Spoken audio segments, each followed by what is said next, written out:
friends, Sarah here today with a new card for Brass and Bliss, and I am playing with some fun new things that have just come out in the shop.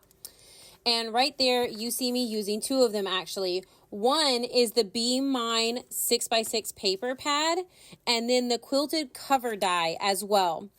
And I decided to grab that pretty paper for the front of my card and use the quilted die cover on it because I wanted to use those colors in the other items I'm going to use in the card. Here I am actually using the nested rectangle stitch dies, and I messed up.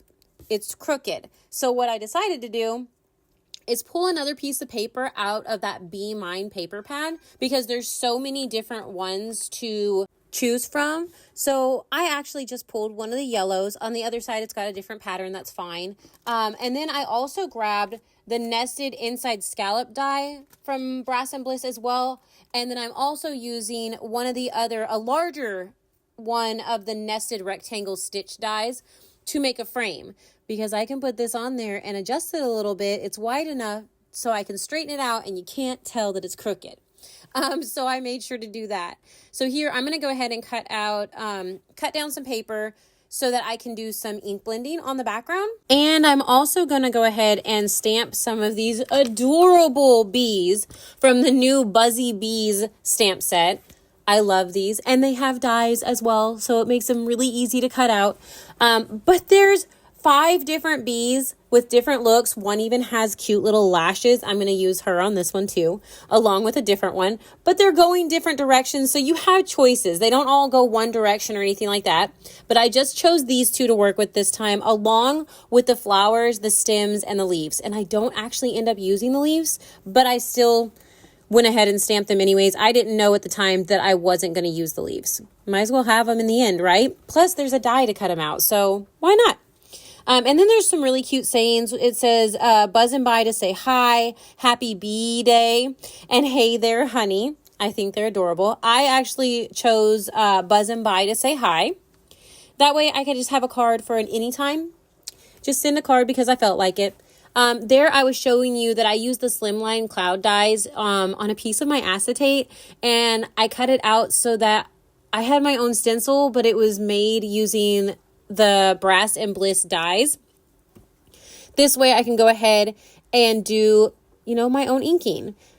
It's really great that I can use paper as well with using the dies, but this way I figured I could go ahead and just do some of my own ink blending on my background. I know I don't even need to do this whole thing, but I pretty much go all the way to the bottom. And I go lighter and lighter as I go down. I'm going to add just whatever's left on my little foam pad there to go around it. And then I'm going to smash some down on my glass board and splatter. And then I'll also pull just some chroma mist from my stash. It's a gold, but it's not extremely bold. It's really pretty and shiny, and I'm going to splatter that on the background as well. Clean up my mess so that I can make a bigger one. So I kind of regret this. I went ahead and used my distressed oxides. I love my distressed oxides, but when they get on top of the black ink, it kind of does the white look. You can tell it's there. And I should have used my color fuses. It would have, it doesn't leave the same look on top of the black if you, accidentally go over or anything like that. But I still like the way that this turned out. I just think that next card I will use my color fuses. But here I'm using a couple different colors of yellow so I can add some, some shading and everything like that. And yes, things at the side of my desk keep disappearing because I am scrapping with somebody else, making cards this day with someone else here with me. So that's why little things keep disappearing off my desk. I went back and tried to clean up some of the color that had gotten on the black. Not much of it comes off.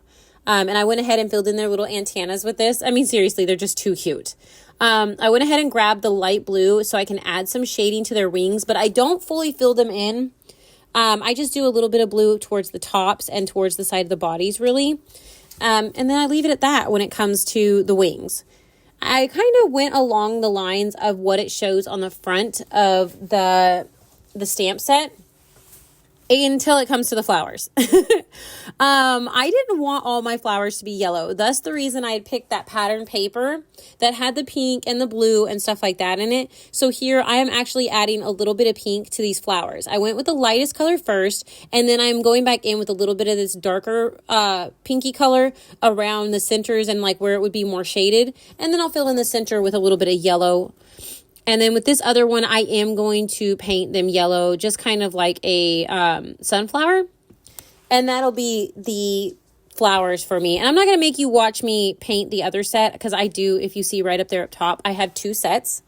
I don't think I make you watch me do all of that. But here I also picked 2 greens, and I'm going ahead and doing the light green first, and then shading with the darker green, just so you can tell there's a little bit of, difference in color. There's a little bit of shading.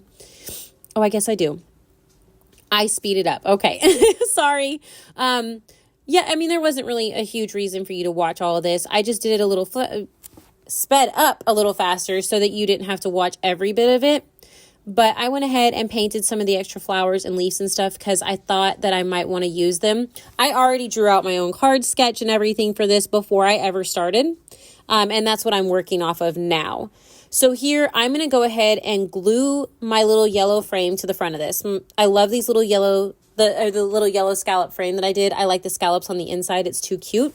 And then here I'm going to cut some of my 3D foam down so that it sticks closer to the side of the frame and it doesn't show through with the little dotted pattern that is in the quilted cover. I didn't want that to show. And so I'm going to go ahead and do this around all 4 sides, and then I'm going to attach it to my cloud background. Since it's dried and everything, I can go ahead and do that. And then I will flip it over and I will add quite a bit of adhesive to it. I am using dry adhesive, just some tape runner here, and I will go ahead and pull those, and then I will adhere that to the base of my card. I put it up on its side so I get it straight. I know some people do it other ways. I'm going to fussy cut around my words here. And again, it's just buzzing by to say hi. I thought it was cute. I like it. I pulled out my black micron and then my white gel pen to go over some of the spots that I had marked with the distressed oxide, and if touch up any spaces where the distressed oxide leaked out the side or anything like that. I went ahead and added a little bit of 3D foam to the back of that Buzzin by to say hi, just the top that's sitting inside the frame so that it wouldn't sink down. I'm going to add some foam to the backside of the girl bee, and I'm going to add a little bit of foam to the top of some of my flowers, just the flowers themselves, and pop them up. So I'll go ahead and glue this stem down here, and then I'm going to pop the pink flower up. Oh, the yellow flower, my bad. The pink flower goes up at the top. So I'm just trying to make sure that I get a little bit of the pink in here as well. The yellow one is going to stick down just to the base, and then I'm going to pop the pink one up here. And it's just a little extra color. And that finishes off this card. I really do hope that you enjoyed this. And if you did, please make sure to like and subscribe, and make sure to check out the Brass&Bliss YouTube channel as well and subscribe to them so you're notified when new stuff comes out. Thanks so much for watching. Have a great day. Bye.